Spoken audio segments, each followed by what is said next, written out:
So it's been a few days since I did another video, so I guess today I was just gonna look at all the project engines that I've been working on, and kind of give you an update on everything, what engines are running and which ones aren't, and some of the new things that we've gotten. So I'm gonna start off. I didn't do a video on this, and I still have to post the pictures on Instagram. We went to a train store in Omaha, Nebraska, and it's called House of Trains. If you want to look it up, they've got a website and everything. But they had a bunch of new trains, and we'd never been there before, so we didn't know exactly what they were going to have. But first thing we got was this. This is a Rivarossi Mallet 2882. Needed quite a bit. Well, it didn't really need much work. It needed mostly cosmetic work. The paint wasn't very good, and it ran fine. They wanted 70 for it. My brother got it for 60. So $60 for a Rivarossi articulated engine, I think, is pretty good.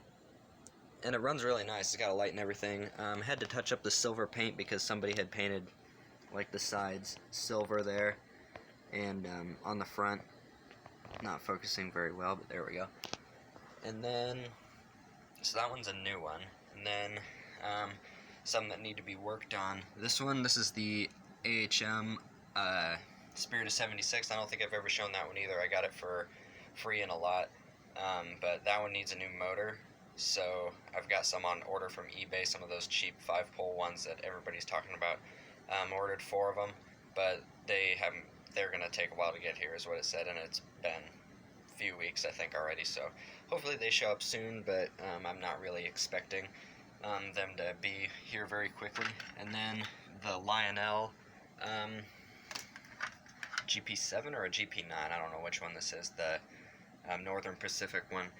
I got a new drive band for it, and it needs a new motor as well. I figured out that there's something shorted actually in the motor, so when it runs, it either blows the transformer or it shoots sparks from the motor shaft, actually. And I've taken the motor apart a couple times and cleaned it and looked it over, and I can't tell what's wrong with it, so I just ordered a new motor for it. So I'll probably either use this as parts or something. I'll figure out. I'll have to take it off though and then mount a new motor on there, but it's still got all the drive pieces on there and everything that it needs to run. So that one's just kind of off to the side, as well as this one, because they both need motors. Then this one is one that came from the House of Trains. This is a Fleischmann F3, I think. Yeah, F3. But it's a Santa Fe one. You would never really know what exactly it is unless you looked at the bottom. It actually says Fleischmann there. Interesting drive system on this. It's a neat one. It was like $10, so I got it. And then these 3 you probably haven't seen for a while. These are ones, I guess we had these first sale at the train store, and they weren't selling, so I just took them back. We'll probably sell them on eBay or something. There's 2 Bachmanns and a Rivarossi U30 or something. And then the 210-0, there really hasn't been much changed on that one since the last time you saw it. It's only been about a week, but I ran it a little bit more, but I still really haven't worked on it very much. I've got other things that I'm working on, but there's that one. I still got the just test tender hooked up to it, and then there's the tender for the Spectrum 482. That's over on my workbench. So the daylight hasn't really changed either. It's still sitting in the siding, I think exactly in the same place where it was in the last video.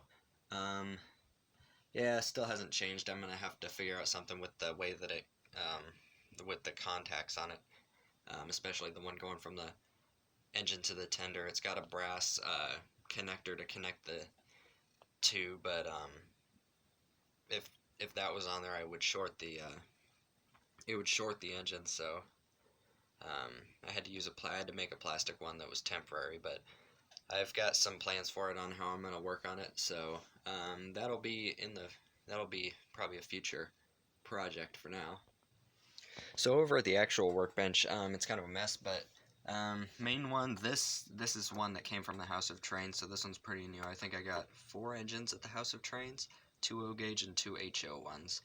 But this one's a Lionel 221 264 steam engine. This one was like $15 and it came with the tender and everything. Actually in pretty good shape. It's got all the parts, and I got it running. That was the main one that I had worked on.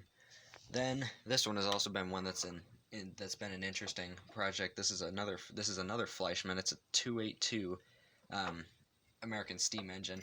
But the strange thing about it is it runs perfectly fine, but it does not start by itself. I'll take it over to the track and show you. So here it is on the track, and I'll just turn up the controller. That's at about 70% right there, nothing, and then you have to get it going. It runs perfectly fine, no issues. I'll stop it there because then it won't be able to get back. Let's see if it'll start. No. The most I've ever been able to get it to do is just move the motor a tiny increment, but it's never actually started by itself. It's always had to have a push, but if you run it, it runs perfectly fine. Very slow. It's just when it starts, I don't know what the deal is, if it needs a new brush or something, because at one point one of the brushes had broken off, I would assume, because it was cracked. I sanded it down as much as I could, and it's pretty much flat, but it's weird. I'll have to take the brushes out of one of the other Fleischmann engines because it's got specific brushes that would, I think, only go to the Fleischmann engines, but I've got a couple more of the Fleischmann engines, so I'll hopefully just take one of those out and then see if I can actually get it to start, and if it doesn't, then I'll have to figure something else out. But then, that's going to be a project. I'm still working on that. But this is a Lionel, I don't know what these are called, the little 242 switcher, I guess. It's like a diesel. This one's in really bad shape. This was like $5, so you can tell, because you don't see these very often. They don't come up for sale too much, and if they do, they're kind of expensive. But this one, it's got the screws to hold on the shell. They weren't the right ones, but somebody's obviously modified this, broken it, and taken it apart for parts, because you can see there's a hole in the shell. The shell's actually in pretty bad shape. Cracked there, bunch of cracks in it and all of that. Inside is disgusting. Well, it's not disgusting, it's just all the glue that's in it. I don't know what they did to the inside of it. And then they've taken the reverse unit out of it, which would have been here, and they've just wired around it. The motor arcs quite a bit when you run it. It won't start by itself either, I don't think. I don't remember if it does, but it definitely needs work.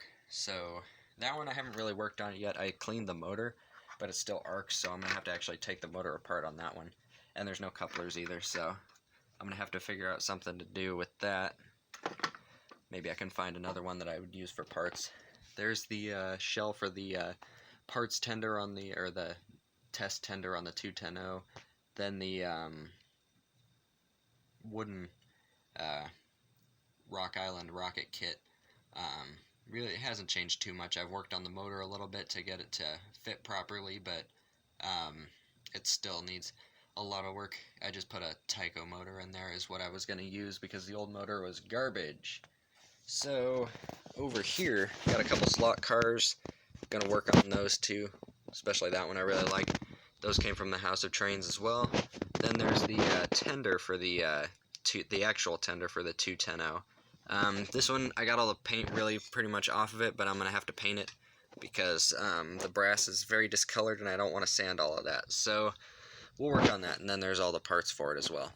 The little diesel switcher, I've worked on that a little bit. I got the wheels gauged pretty much correctly, but it's still not all the way put together, so that still needs work. There's the wheels for the brass daylight.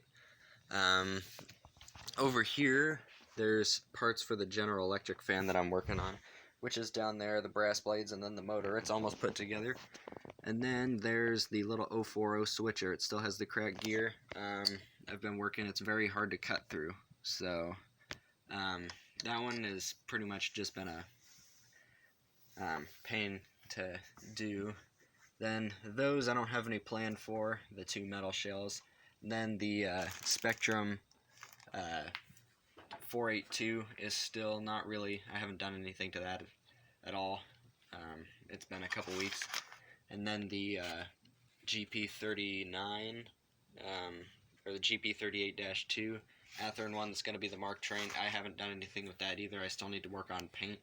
So really the only thing that's actually improved is this thing and the Fleischmann engine. Fleischmann engine, I didn't know what the deal with it was. Oh yeah, and then the Varney 10-wheeler steam engine is still not put together. I've worked on it. I need to paint it though. So I've got a lot of projects, but this is the main one. Runs really good, so I'll probably show that in another video. But I think that'll be it for now. I'll keep working on all these engines, but it'll probably be a while before any of them are finished. So thank you guys for watching, and I'll see you next time.